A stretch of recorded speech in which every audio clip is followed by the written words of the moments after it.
These two assassination plots in North America were in fact part of a much bigger campaign of aggression by the Indian government. I mean, these at least 11 cases have been documented of Khalistani or Kashmiri militants or separatists being killed in unexplained ways inside Pakistan.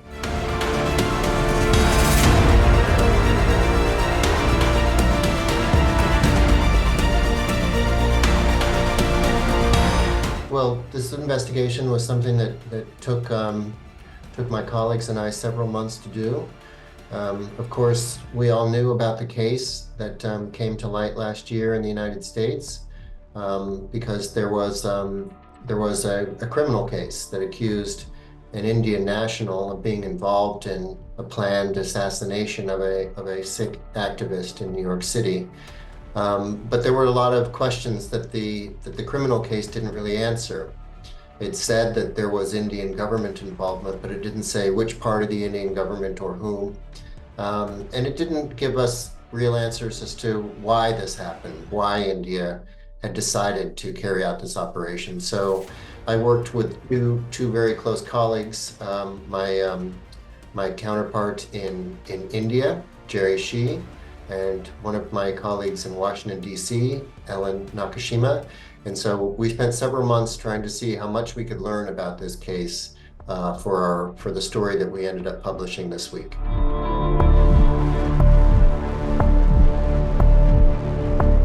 And the main revelation in our story is that these plots in Canada and the United States were carried out by India's intelligence service, known as RAW, or the Research and Analysis Wing.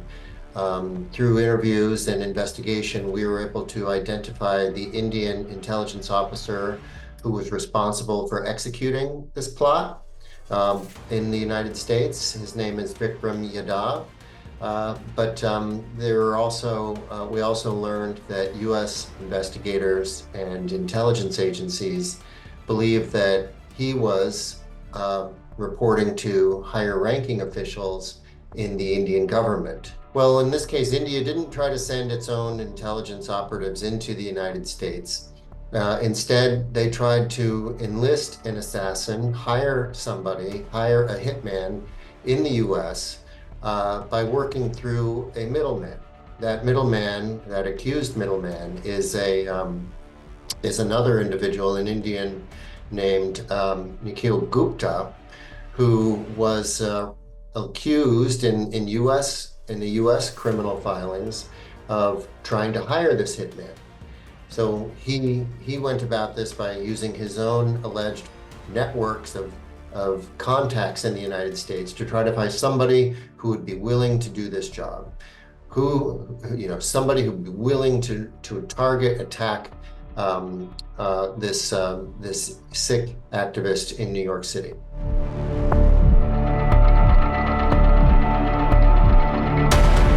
In Canada, there was a similar plot, but it was successful. And so you had a Sikh activist, extremist, arguably, named Nijar, who was killed on June 18th last year. In the United States, however, the Indian effort to carry out an assassination ended in a failure, and mainly because of big, important mistakes that India and its operatives made in trying to make this operation happen. The biggest thing was that they didn't realize that when they attempted to contact somebody who they thought could help them hire an assassin, instead they ended up being in contact with somebody who was an informant for the US government. So from the very beginning, this operation was compromised. US officials were able to prevent this from happening because they were watching it from the minute this informant was contacted and asked, hey, can you help us find somebody who could carry out an assassination?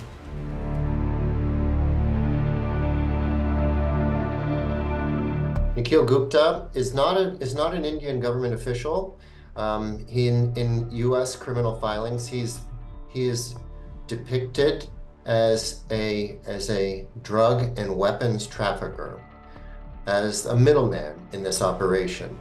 And he is now in custody in the Czech Republic, in part because the United States apparently, according to our sources, was able to trick Gupta into leaving India and coming to Prague, Czech Republic, for what was supposed to be a meeting with his important American contact.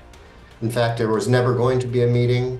It was a ruse, it was a trap to get him into Europe, to get him into a country that is friendly with the United States.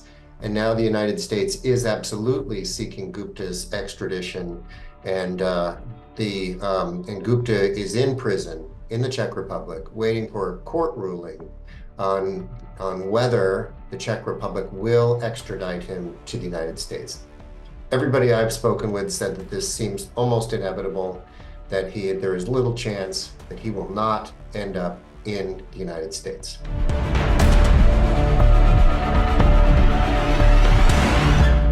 In Canada, the Prime Minister, Justin Trudeau, went public last September in the House of Parliament in Canada, accused India of being behind this attack, being directly involved in this assassination, whereas the United States has tried to approach this in a way to much more quietly.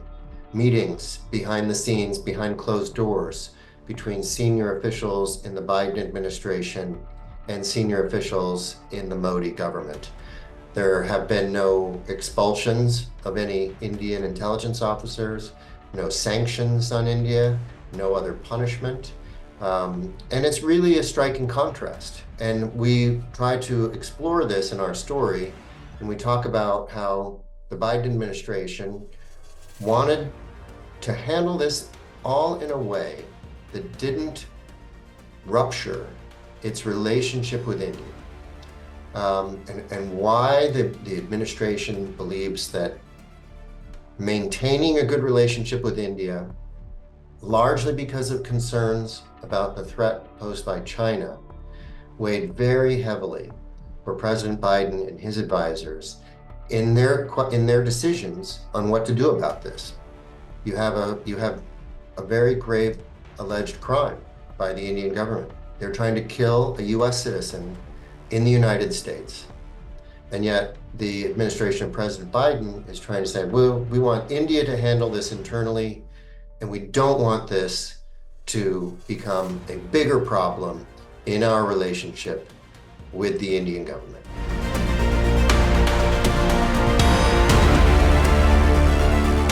These two assassination plots in North America were in fact part of a much bigger campaign of aggression by the Indian government.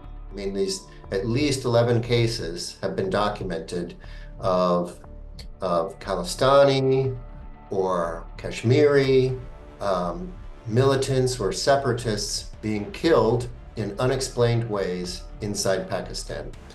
And everybody that we've talked to through our investigation indicates that these are in fact operations by the Indian government. And of course, the Indian government kind of gives us a lot of signals, right? That this is something that they're doing. These killings have been celebrated on Indian media channels that are favored by the Indian government, by the Prime Minister. The government itself, including Modi, kind of winks and brags about how aggressive India is and how it will pursue India's enemies no matter where they are. And we even quote Modi in the story, kind of bragging about these operations in Pakistan, saying, you know, this new India, we're a new India. We're not the old one. This is new. We will come to you. We will find you. We will track you down, and we will kill you if you are an enemy of us.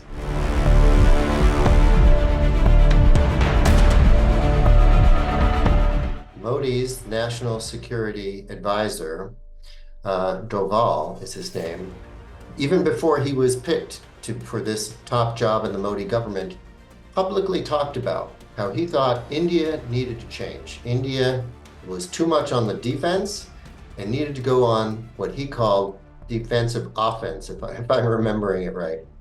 What he meant by that was we need to take the fight to our enemies outside India. We can't sit back and try to play defense. We need to go out and take this fight against our adversaries. And we've really seen this happen. There's a lot of reasons for this, I think. One of them is that, this generation of leadership in India, including Modi, including his national security advisor, the head of the intelligence service, these are officials who really grew up in the 1980s, a time of great violence in India, right?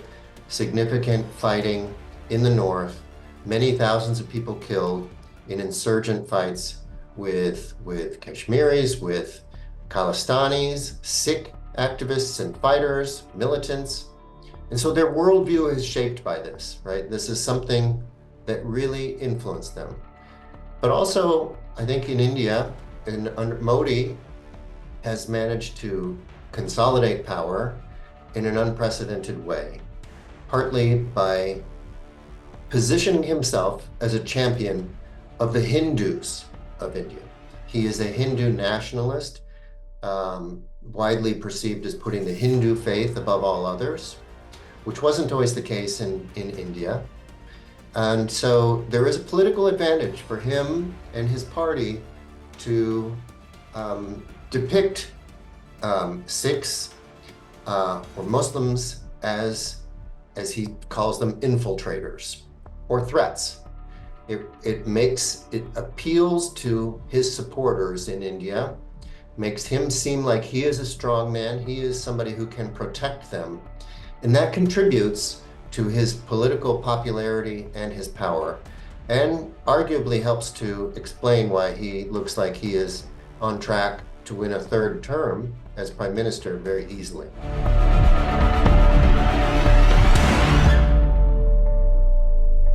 We, as journalists, our mission and our job is to try to expose the truth, try to get the truth, try to get stories that are as accurate as possible on important subjects. And we don't really have any control over what happens after we publish these stories. I think there are a lot of indications that this has caught the attention of many officials in Washington, D.C. We've seen new statements coming from members of Congress, including one just, I think, earlier today from Eric Swalwell, who is a member of Congress from California, where he has a very large Sikh population in his district. And I think that I think that there is an increased kind of, the story, I hope, leads to an increased awareness of India's behavior here, and raises at least the questions about, well, what is the right response here? Does it work if we try to let India handle this internally?